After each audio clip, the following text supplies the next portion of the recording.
sunshine law. Adequate notice of this meeting was provided to the Hunterdon County Democrat and Courier News on June 13th, 2024.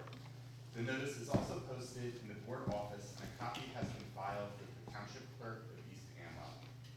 All provisions of Public Law 1975, Chapter 231 have been met. Flag salute.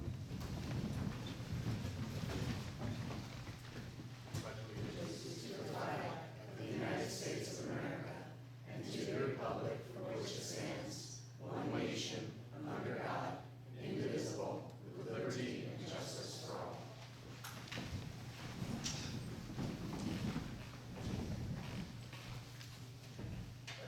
Roll call. Mr. Nelson? Here. Ms. Salmon? Here. Ms. McGee? Here. Mr. Thompson? Here. Mrs. Frontier? Here. Mr. Hutchins? Here. Mr. Miller? Here. And Ms. Stanford? Here. Item 1.4, review of the agenda by committee chairpersons. So the agenda has been reviewed. Yes. We'll do a roll call. And for agenda and minutes, we have 2.1 through 2.3. All in favor? So moved. Oh. Motion to, I'm sorry. Second. Right. All in favor? I'm abstaining from the executive committee. Okay. All opposed? And abstentions? There were two. Great. This brings us to the public recognition portion of tonight's meeting. This is the portion of our meeting reserved for public comment pursuant to NJSA 10-4-12A, the Open Public Meetings Act. Members of the public are invited to address the board according to the board's policy and bylaws. Each participant shall be limited to 3 minutes duration.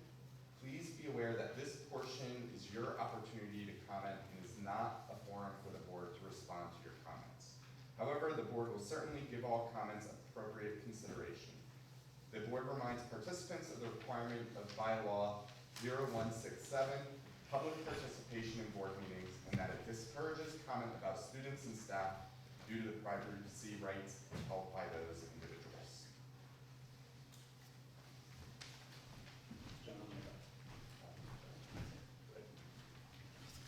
Sorry, Jason. Hello, I'm Joan McGee, President of East Amwell. Is this working? Okay. I want to discuss your policies and committee assignments. The school psychologist has a job description number 1420, which reads in part that her job is to, and I quote, consult on special education needs of mentally retarded, emotionally disturbed, and slow learning children, end quote. This is offensive and inappropriate language, and this job description should move to the very top of the policy committee's list for revision. The board committee assignments have been listed on your approved agenda for the last 2 meetings. The committee chairpersons are listed as Carol McGee for Buildings, Grounds, Cafeteria, Transportation, Carol McGee for Curriculum, Public Relations, Carol McGee for Negotiations, Grievances, Carol McGee for Personnel Policy. Carol McGee seems to be running this school. Does anyone up there think that this is wise or appropriate? The only committee on which Carol McGee is not the chairperson is the Finance Committee. The Finance Committee is in charge of a $10 million budget. Christopher Thompson is the chairperson of this committee. He has one of the worst attendance records of board members. His family members are employed at the school, and Chase Bank recently sued him for not paying his bills for over $36,000. So your finance chair doesn't show up, has his family employed at the school, and he can't pay his bills. This is not the person you should have in charge of a $10 million budget. On your agenda tonight, you also are hiring Judith Wilson for a board retreat. What is her role, and when and where are you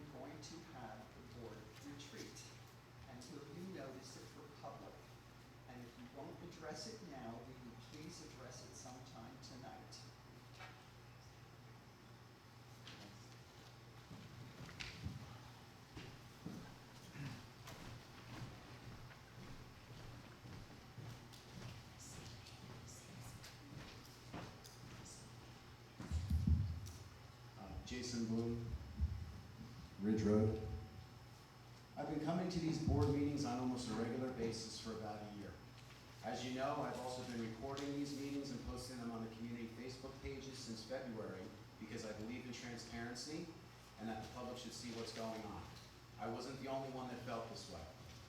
Instead of video recording these meetings, this board only voted on whether to approve audio recordings where you had to purchase $3,000 in equipment and also pay a teacher to do an audio recording, double what you pay a substitute teacher for the entire day.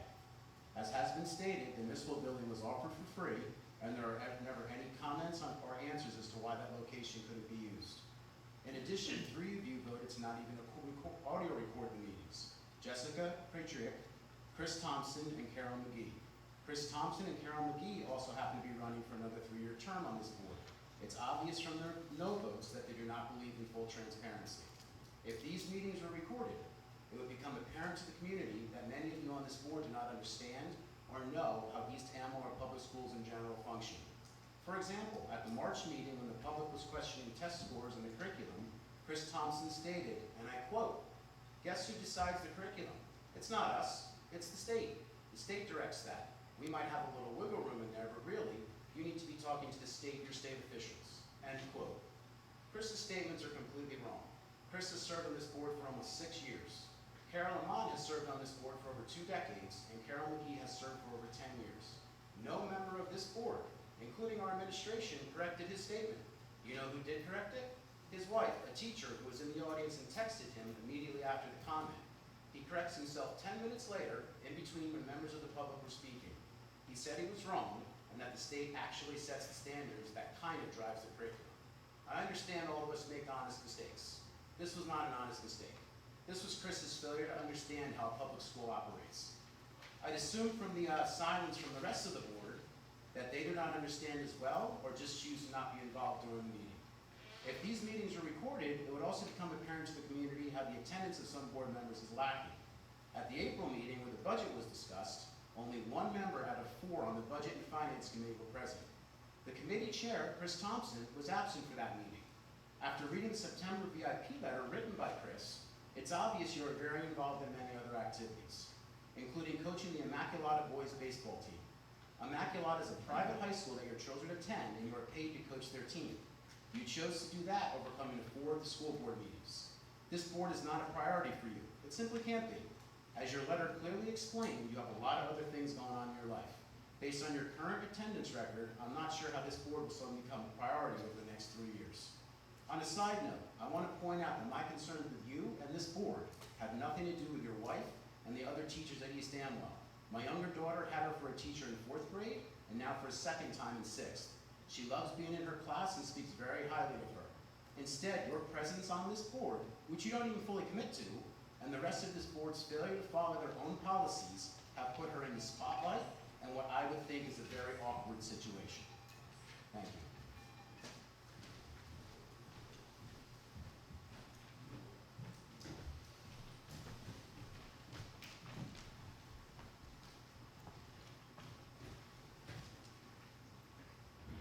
Darlis Maximovich, Ridge Road.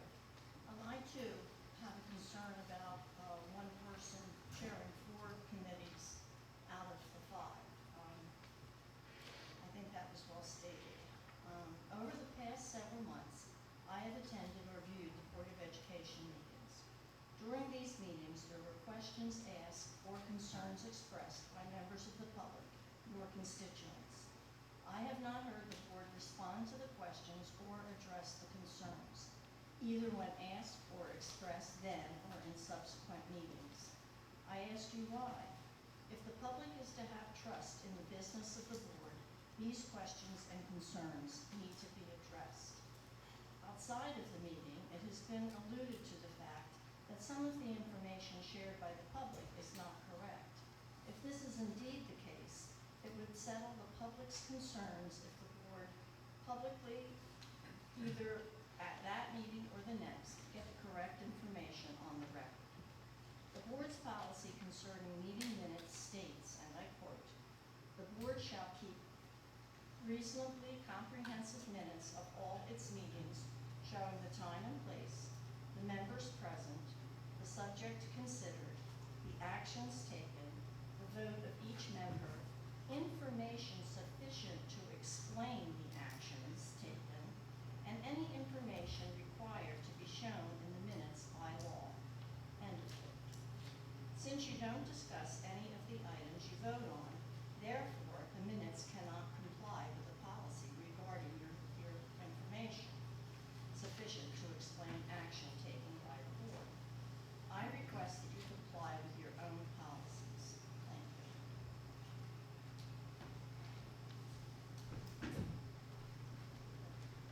Hi, this is all Stephanie Stoller. I have a question that quickly can answer at the end of my minutes. I keep hearing transparency with our recordings, and I think you guys can be accused of deleting minutes and things like that, and yet when I watch the YouTube video of the meeting recorded by the individual in here, taxpayers' full speech was cut out, including his outburst. That's not transparency, that's the opposite. So if any of them are voted on from that committee, how do you protect the recordings like that? Somebody can't just go on and delete different sections and then accuse the rest of you of doing it. We've watched our teachers be accused of teaching conspiracy theories without proof, no apologies given. If test scores are so horrible, then I don't understand why some very qualified individuals aren't speaking up on it. They want classroom sizes of 25 people, or students I should say, and yet those ratios are only 11 to 1 and ours are 9 to 1, so why not be talking about that? All they're trying to do is fling mud at you and say, you're doing this wrong, this wrong, this wrong. It's fear mongering. They're trying to get the older individuals in our town to be so worked up and upset that they think that this is the right way. I've watched hundreds of hours of the town council meetings over the last 2 years since December, and I've watched them go on rants against each other, bring puppets to troll each other, and they can't get you to react the way they acted there for years. But then we're gonna hold our children to a higher standard than the way that they behave. So I just would like to know about the video, the recordings, how you're gonna protect them.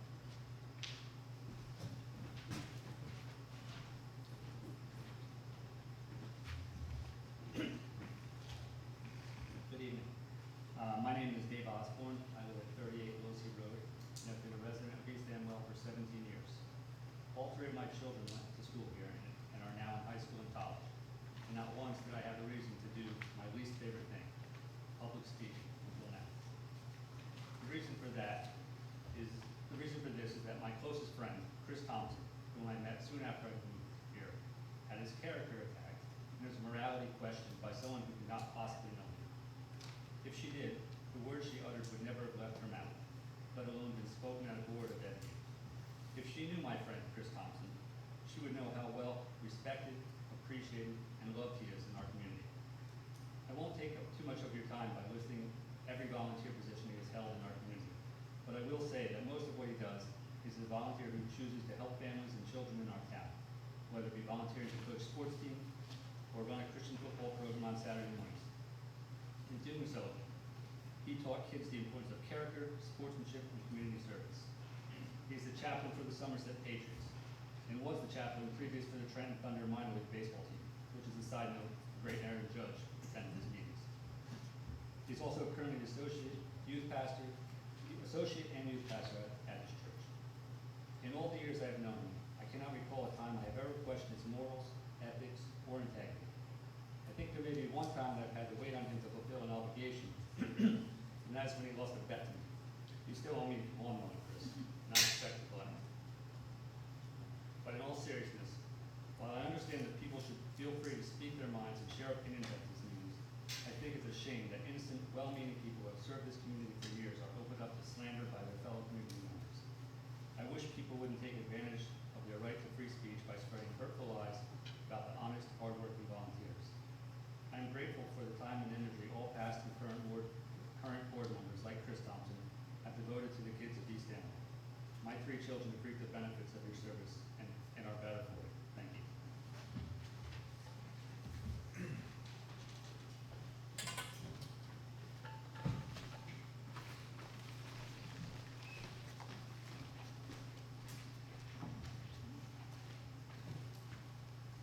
Andrea Gomez, Ridge Road.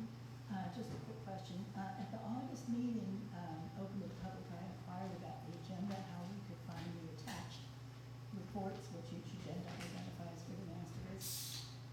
Chair Williams responded in a way that quite surprised me, so I thought maybe I heard it wrong. So since then, I have replayed the exchange 3 times and recorded her response verbatim. Quote, therefore, the board members, it's not information for the public meeting, unquote. And the recording of this meeting will disappear soon according to board policy, 45 days or more, I guess. And now, based on my 8 years' experience on our township committee, this seems an egregious violation of the Oprah Act. That would be open to public records. I'm hoping that during tonight's executive session, that the Board of Education attorney, that night's executive session, told the Board of Education attorney told the board about the Oprah Act and how it applies to reports. If not, perhaps the board should consider looking for a new attorney. Thank you.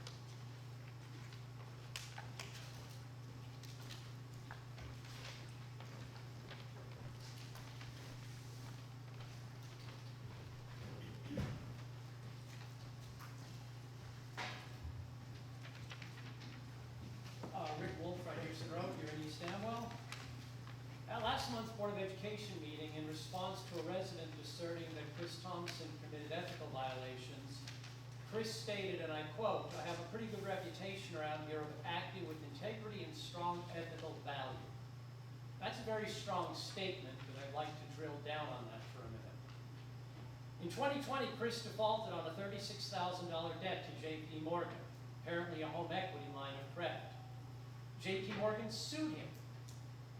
Chris denied he owed the debt, raising defenses that were either self-contradictory or frivolous. Notwithstanding his denial, he agreed to pay JP Morgan $28,000 of the debt over 12 months. Chris then defaulted on that agreement. JP Morgan sued him again, seeking the balance of the $36,000 debt. Chris again agreed to pay the debt, this time at the balance of the entire $36,000. He defaulted again by bouncing 2 checks, claiming that the default was attributable to him having to take care of an ill family member. To me, these blatant attempts to avoid paying his debts are not consistent with acting with integrity and strong ethical value. Chris's 2024 financial disclosure statement says that he owns Thompson Financial Consulting, LLC. If the name of that business describes what he's doing, I have the following question. Does Chris disclose to his clients that the person providing financial advice to them, Chris, doesn't have his own financial affairs in order? If he doesn't disclose that fact, that too is not consistent with acting with integrity and strong ethical value. Chris published a letter in September's VIP trying to explain his abysmal attendance record on this board. One of his excuses reads as follows, and I quote, "In addition to serving the community on the school board, another way I invest my time and energy in the next generation is by serving as a coach for multiple sports at the high school level. While I have on multiple occasions rushed to a BOE meeting directly from the field, there were 4 instances in 2022 and 2023 where I simply was not able to return from the road game in time to make the BOE meeting." Your financial disclosure statement, Chris's, indicates that he has at least 2 and perhaps 3 paid coaching jobs. His statement in the VIP doesn't mention that. Rather, it's drafted in a manner to mislead the reader into believing that his coaching is volunteer work, or in his words, serving the community. That likewise is not consistent with acting with integrity and strong ethical value. Finally, you list as another excuse, or I should say Chris lists as another excuse in his VIP article that he had to care for a mother who was battling a severe illness. Ill family members seems to be a common excuse for Chris not paying his debts and missing Board of Education meetings. That too calls into question Time's up. whether he's acting with Time's up. integrity and Time's strong up. ethical value. Thank you.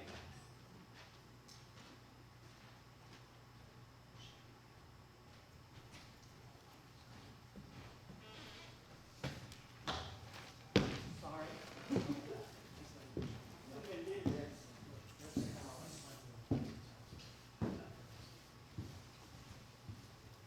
Hello, I'm Francis Gavigan. I live a mile down the road. It took me a month to figure out, I'm a little distracted with my leg, how to download the video, which I posted today, and how long that lasts up there. But I've got the posting text that I put up with it, because if it disappears with the video, there will be another forum. But it was basically why I was doing this. Hi neighbors. I started videotaping the audience, AKA the Peanut Gallery, at the East Amwell Board of Education meeting last month, but have been attending for several months. I was so disgusted by the immature behavior of fellow boomers after the July meeting outburst that I thought the public had the right to know. I don't have videotape of the July screaming match after the meeting ended, but I do have audio. But I do have audio of the loudest and most obnoxious bitch that I can share too. In my humble opinion, the Superintendent John Capuano, the BOE Board, and the school attorney deserve credit for not responding to aggressive name-calling and accusations. They have consistently remained appropriate and respectful despite months of this, and do answer the audience. While it might not be the answer admission that they want to hear or believe to be true, they do answer. The board has an attorney who's been involved, and his actions have been cleared by the attorney, as far as nepotism goes, I believe. For example, the second video also starts with Mr. Capuano addressing the second public comments. The upside of videotaping the audience last month is that the behavior was much better. A watched pot tends not to boil over, I guess. I don't like to have to do this, but I do believe in transparency. And unless you've been under a rock for the last 15, 20 years, I've been attending and taping a lot of East Amwell meetings and witnessed a lot. Everything gets taped, and I have hundreds of hours. I never thought the BOE would be a battlefield with nasty and dismissive statements, threats to sue, and personal attacks. But I hope that this videotaping can help the community to put things in context. Beware. I have hundreds of hours that I can download and post if it stays nasty, including the puppet. Can everyone start working with the school board and appreciate what they are doing for the kids? The BOE are volunteers and deserve our respect. Teachers are not getting rich either. I hope you can hear the audio and that it doesn't get taken down. The audio could be better, but I'm an amateur volunteer also. And what I posted with links to it.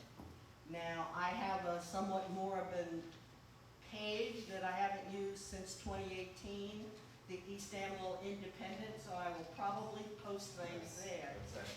Anyway, thank you. Children, let's behave. Anyone else?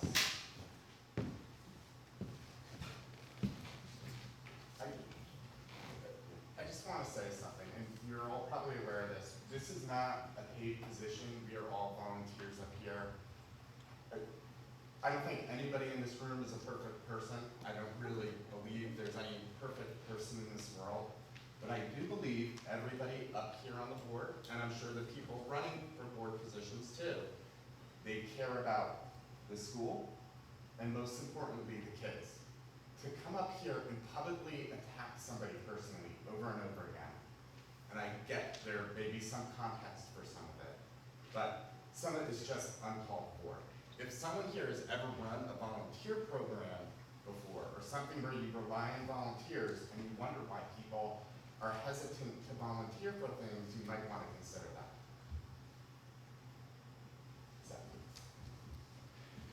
Thank you, Jason. All right, so I want to address some of the concerns, and if anyone wants to jump in, they can do it also. Obviously, Mrs. McGee brought up the policy for the school psychologist. So we'll look at that and find out if there's anything that is in there that's inappropriate or not. And I'll bring it to the policy committee. Also, we are having a board retreat, and one of the reasons that we're having a board retreat is because some of the things that have been brought forth from the people in this audience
respond to questions as timely as we possibly can, and we'll continue to do that. I think that's part of our mission to make sure that all of your questions are answered, and we'll try to do a better job as we move forward with that.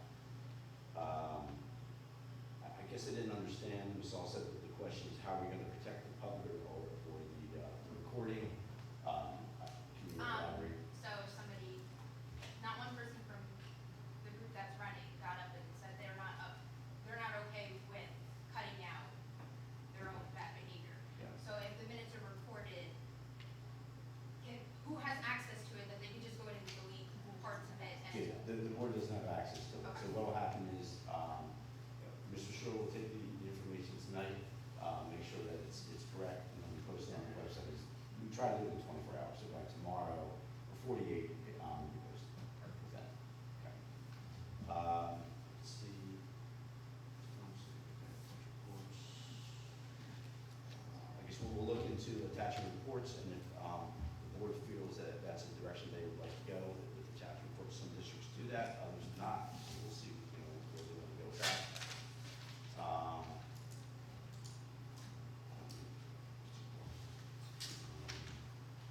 I think that was about it. I think I've answered everyone's question. But I want to concur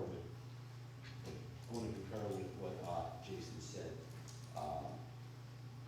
I've been working in the school for 29 years, and I don't think that I've ever been in a situation where the attacks are coming from people that are volunteering to try to make this school the best they possibly can do.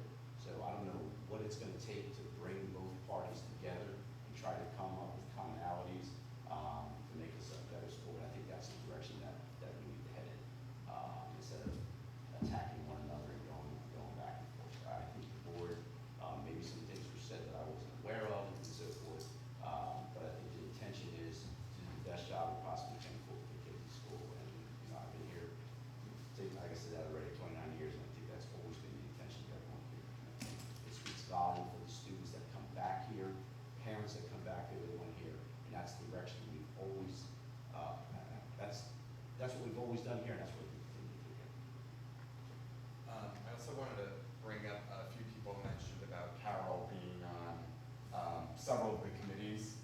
And I had actually followed up with Heidi to make sure that wasn't a typo, and it's not. So I'm assuming it seems like you probably feel like you're Actually, chairing too many committees too, because Carol or? and I have the same name with the same E on the end. Very different than this. I think that I am the chair of the